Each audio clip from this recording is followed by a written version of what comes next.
Today we're not talking about No King's Day or NBA betting scandals.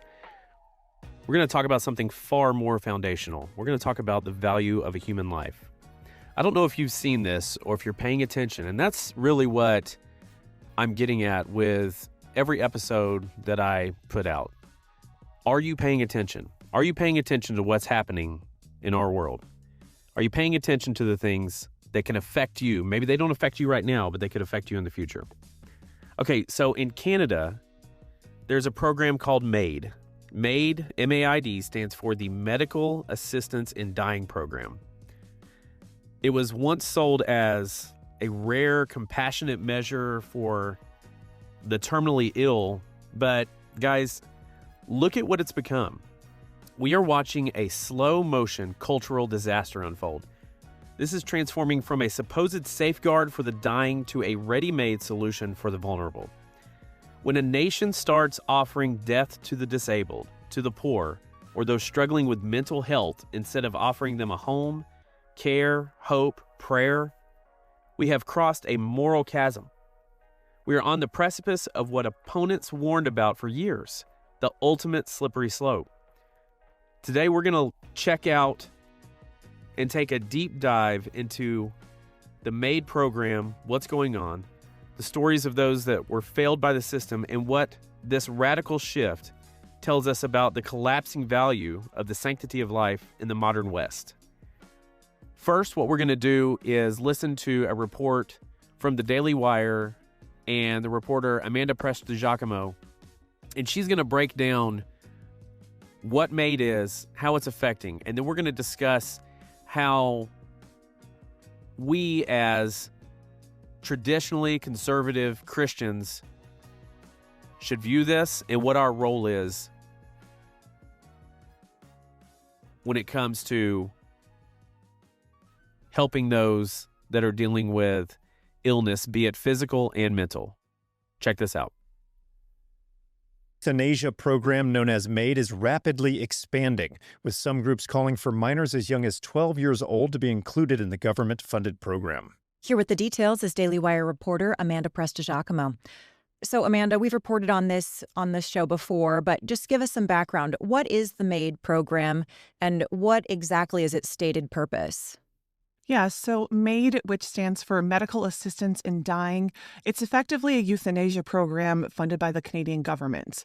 It started back in 2016 for people whose natural death was, quote, reasonably foreseeable and they wanted to end their lives. And we've only seen expansion since then, particularly in 2021, when chronic illness and disability became included as reasons for someone to be euthanized. Every year since its inception, more and more people have had these procedures. Now, thousands of Canadians do this annually. In 2023, it was more than 15,000 Canadians, about 5%, almost 5% of all deaths in Canada. So thousands a year, and that number is expected to increase? Yeah, that's right. So let's talk about those expansion efforts. There are advocacy groups that want more people, including minors, to have access to this. What exactly are they looking for, and how would that work regarding consent for minors? Yeah, so advocates, they want children as young as 12 years old to have access to the M.A.I.D program. Currently, you have to be 18 to be considered for these procedures. The general argument is that children need more autonomy in their health care, and the M.A.I.D program, after all, is supposedly about compassion. Advocates also note that minors can already consent or refuse certain procedures, so permitting this would be consistent, they argue. And finally, advocates will point to the Netherlands as precedent. They'll say that assisted dying for so-called mature minors has been legal since 2002. As for consent, one advocacy group called Dying with Dignity Canada, they recommend that minors between 12 and 15 years old, they have parental consent to be euthanized, but they don't recommend that for, minors 16 and 17 years old. Now, that's, shocking to hear, especially in America. And I wanted to learn more about this, so I reached out to Dr. Aaron Cariotti. He's a psychiatrist, an author, and a director at the Ethics and Public Policy Center.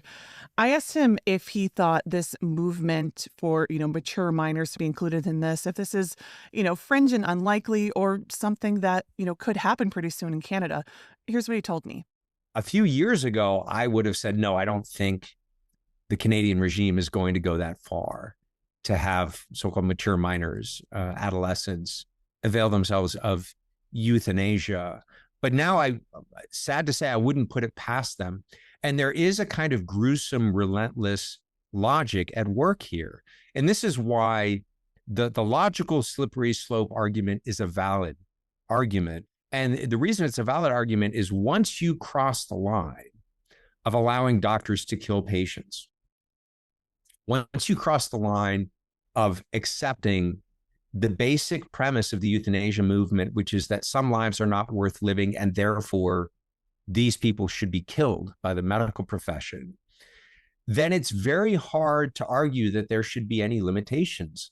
In addition to advocating for minors to be permitted in this program, there's already a very strong push in Canada to have people who suffer solely from mental health to be involved in this program.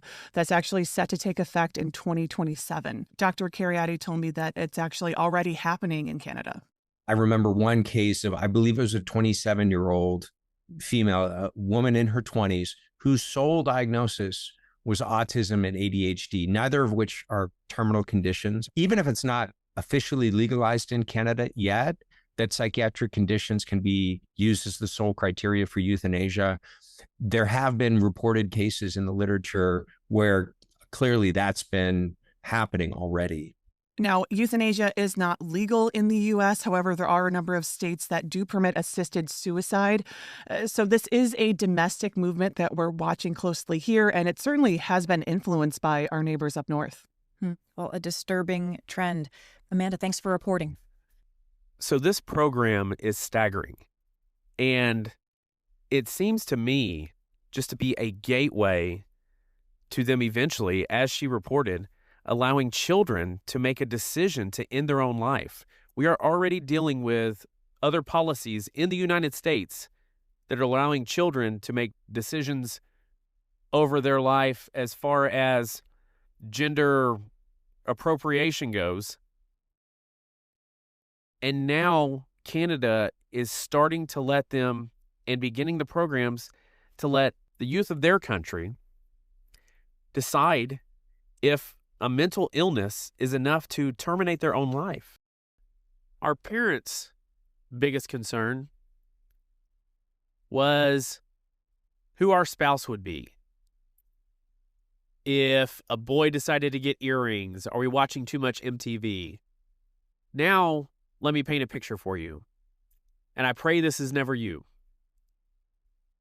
Now, not only do we have to worry about those things, well, not MTV, but now you have to worry about, is my child going to come to me one day and tell me that if it was legal and they did not need parental consent to end their own life, for a child to come and say, I have decided to do this and there is nothing you can do about it, regardless if they're 12, 18, 24, 36, to have that conversation, and be it over some type of mental illness or finances in some way, and not be able to have the ability to parent the child or pray them through it, that they just end their life because it's legal.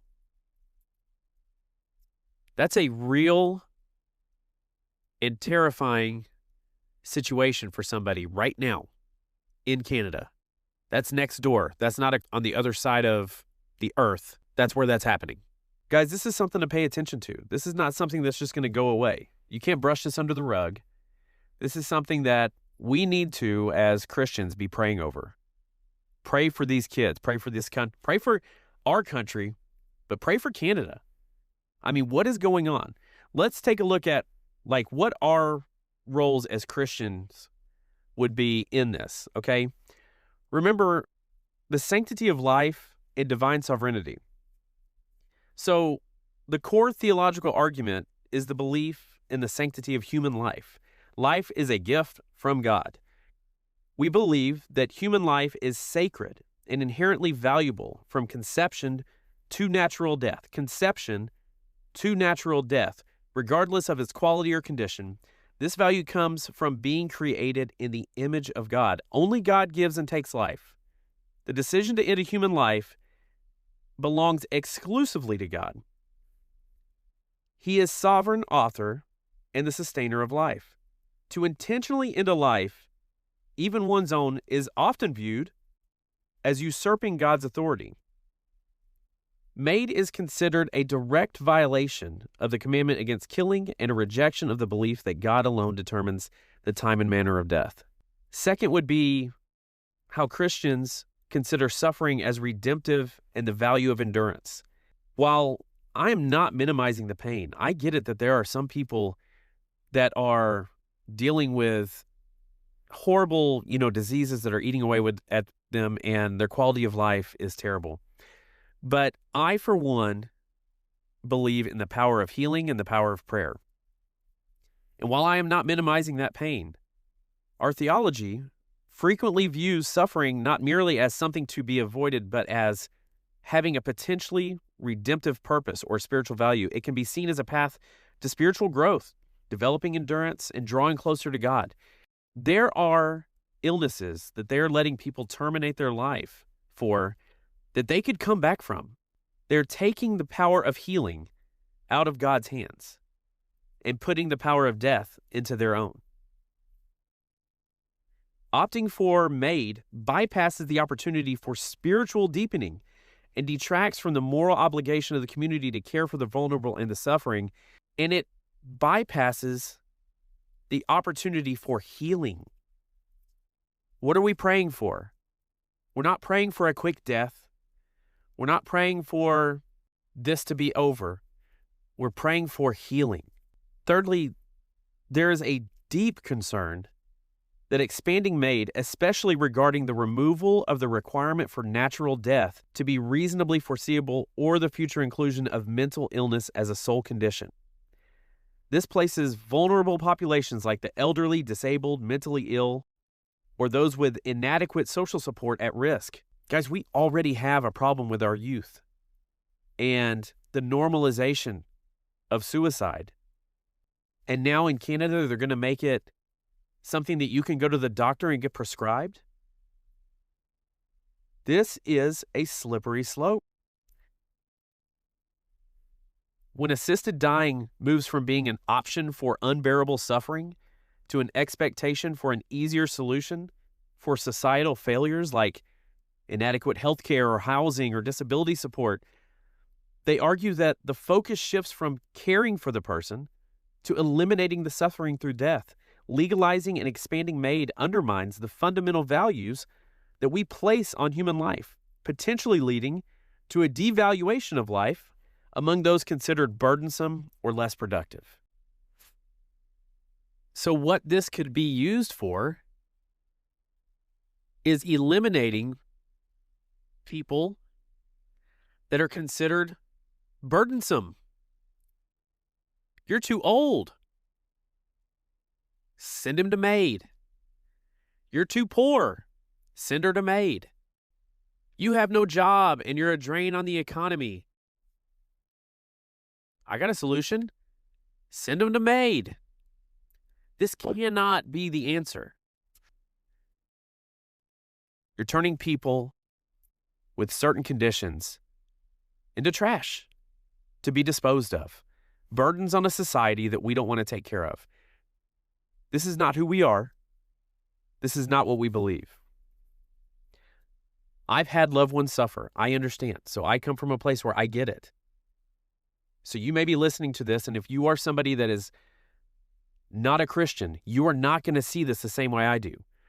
Because you see this as, let's put it into their suffering and let them go into the chasm void of an eternal sleep where there is no heaven. Guys, that's not the reality of what's happening. There is a chance for healing. If there is a breath in their body and you can pray a word, there's a chance for healing. If you're spending all your time blaming God for an illness, for a disability, that is not going to be healed, because that is not something that the Lord did. And when you understand that and you pray the prayer to our Lord for healing, then you've got a chance. But whenever we agree that somebody is so far gone that they need to be medically induced into death, what are we doing? What are we doing? Protect your family. Protect your children. Protect the elderly. Protect your community.